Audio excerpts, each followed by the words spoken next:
To illustrate the nature of the ideas forms and the role of the intelligible world in human processes of knowledge, we shall make use of the game of chess, which contains all the elements required for our purpose. The board game played with counters on a checkered surface, called by the Greeks Perseia or Peteia, was one of Plato's passions. In it, he discerned an essential representation of mechanisms such as government, war, laws, and language. Andrea Capra writes, "The game evoked in the dialogues with a frequency that is nothing short of astonishing, embodied for the philosopher an activity that was purely intellectual and devoid of chance, endowed with strong strategic value, in so far as the player must know how to arrange the pessoi in the most advantageous way. This justifies its metaphoric presence on three quite distinct planes: the cosmological, the ethical-political, and the discursive dialectical, all amply documented in the Platonic dialogues." This inclination of Plato's for board games, together with his artistic disposition, are symptoms of a synthetic logic at work, an inferential mode that privileges vision, spatiality, and structure, as a logical model whose forms are applicable both to the microcosm of the game and to the macrocosm of our reality. Let us then consider how a game may help us to understand Platonic idealism. Chess presupposes a chessboard with a finite number of black and white squares, a finite number of pieces, each with recognizable morphological features and essential movements that define its role: king, queen, bishop, and so forth.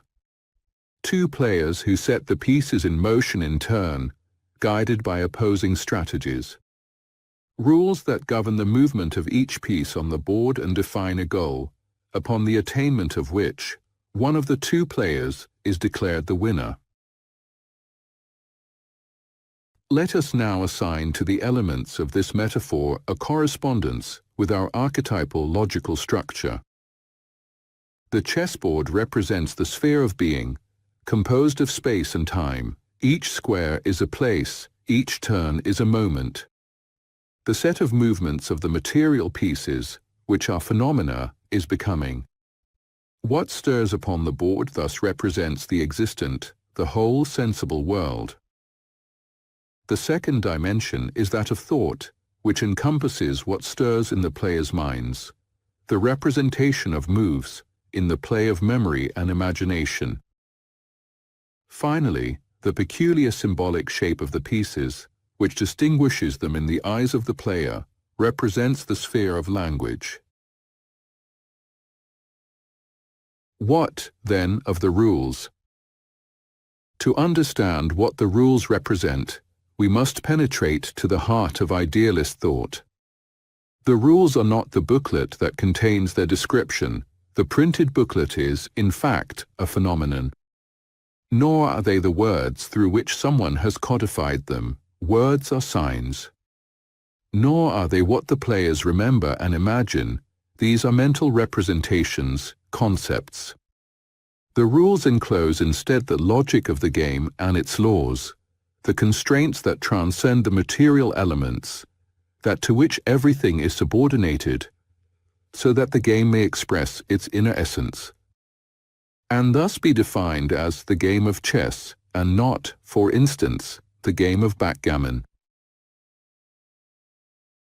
Within the reality represented by a game of chess, these rules are transcendent, because they cannot in any way be found in the physical elements of the game, but only deduced.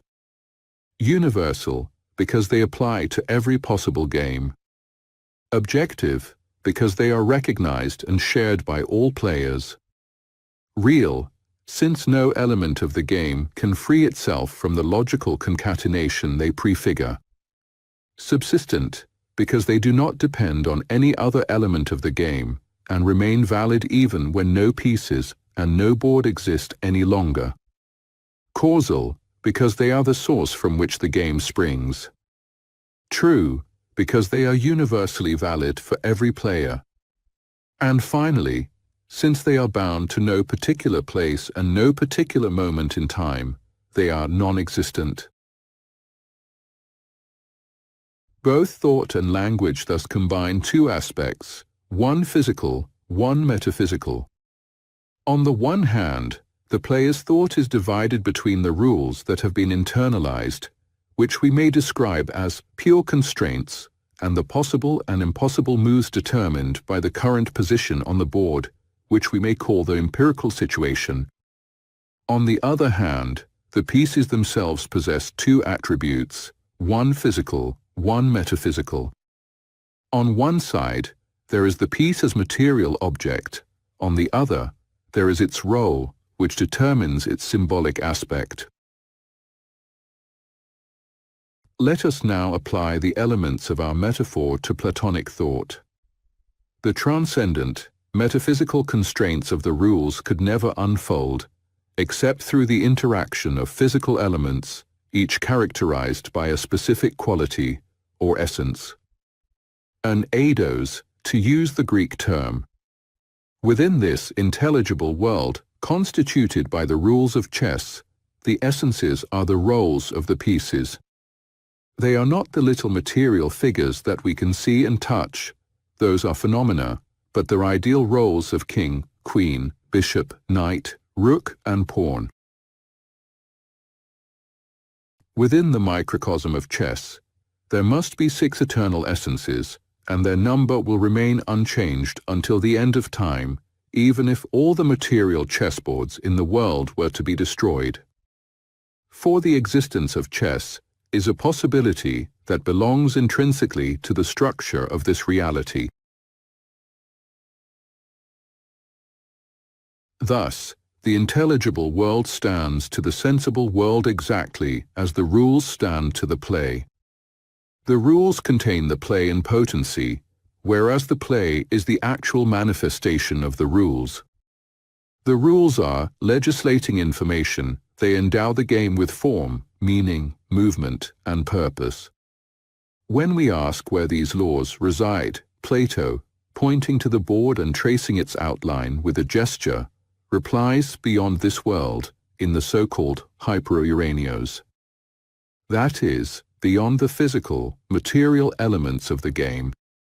Above all, however, beyond the minds of the two players, even though the mind, through study and discipline, is capable of mirroring, more or less clearly, the logic of the game. We have spoken of rules, and this makes it clear that idealism conceives reality as a rational project. Whether there is, in an anthropomorphic sense, an author of the project, and who this author might be, are questions on which philosophy cannot pronounce without turning into theology. We therefore leave the answer to such questions, which arise from a logic patterned upon the empirical dynamics of cause and effect, to the intimate convictions of the viewer. What we can affirm, instead, is that for a hypothetical observer who watches a game of chess without knowing the game and without being able to see the players, it is by no means easy to reconstruct these rules. The game may, in fact, appear as a succession of phenomena more or less coherent. The project becomes rational only if the observer makes the effort to go beyond mere sensible perception. If the observer is a scientist, he will, for instance, be able to discover, by analyzing the piece and the recurrence of its move, duly recorded, that a bishop always moves diagonally. If, however, the scientist is also a philosopher, he may come to hypothesize the existence of an invisible connective structure that links, synchronically, all the elements of the game. This might lead him to acknowledge the presence-absence of those rules that escape the evidence of the senses. To that extent, theoretical physics ventures. What, then, are the rules of this game called reality, as metaphysics understands them and as they may be condensed into first principles? They are few in number, yet densely packed. First of all, reality is a unity. Within this unity there acts a duality, a polar opposition whose terms reciprocally imply one another in varying proportions. The polarity between the sensible and the intelligible worlds expresses the antithesis between the infinite multiplicity of phenomena and the unity of the supreme idea, in which the one, universal and abstract, gathers and synthesizes all the many, singular and concrete. Thus human consciousness, through a dual process of composition and decomposition, may set in motion a descending movement from spiritual unity to material multiplicity, or an ascending movement from material multiplicity to spiritual unity. We find traces of this in the Philebus, in the dialogue between Socrates and Protarchus. One example of what I mean, Protarchus, can be seen quite clearly in what you were taught as a child, the letters of the alphabet. The voice that comes from our mouth constitutes, in a certain sense, a unity, yet at the same time it is infinitely multiple if we consider the individual sounds that compose it. We attain true knowledge only if we consider that both aspects, unity and multiplicity, are one and the same thing. Let us try to exemplify, with the figure that follows, the two opposing movements of what we shall call the dialectical process. The cluster at the center represents all the objects of thought. Each letter inside a square stands for a concept which, relative to other concepts, possesses as properties both differences, the individual letters, and identity, the shared square shape. In the figure on the right, we see the same set, but the segmented circles represent the result of the analytic process, which focuses on differences, the letters, and produces multiplicity. On the left, we see the result of the synthetic process, which focuses on identity, the square shape, and produces unity. The initial set has remained unchanged. We have chosen, consciously or unconsciously, to know it and represent it by following one of the two directions. In conclusion, let us add an important remark. Dialectic, although it rests upon opposition, does not halt there. It does not ask us to reason in binary, but in ternary fashion. It makes use of dichotomies because they are the only way in which the intellect can proceed, sharply and intolerant of contradiction. The dialectical strategy is therefore to make use of the intellect and then dispense with it in two stages. At first it allows the intellect to divide two opposing concepts, diahiresis, or decomposition.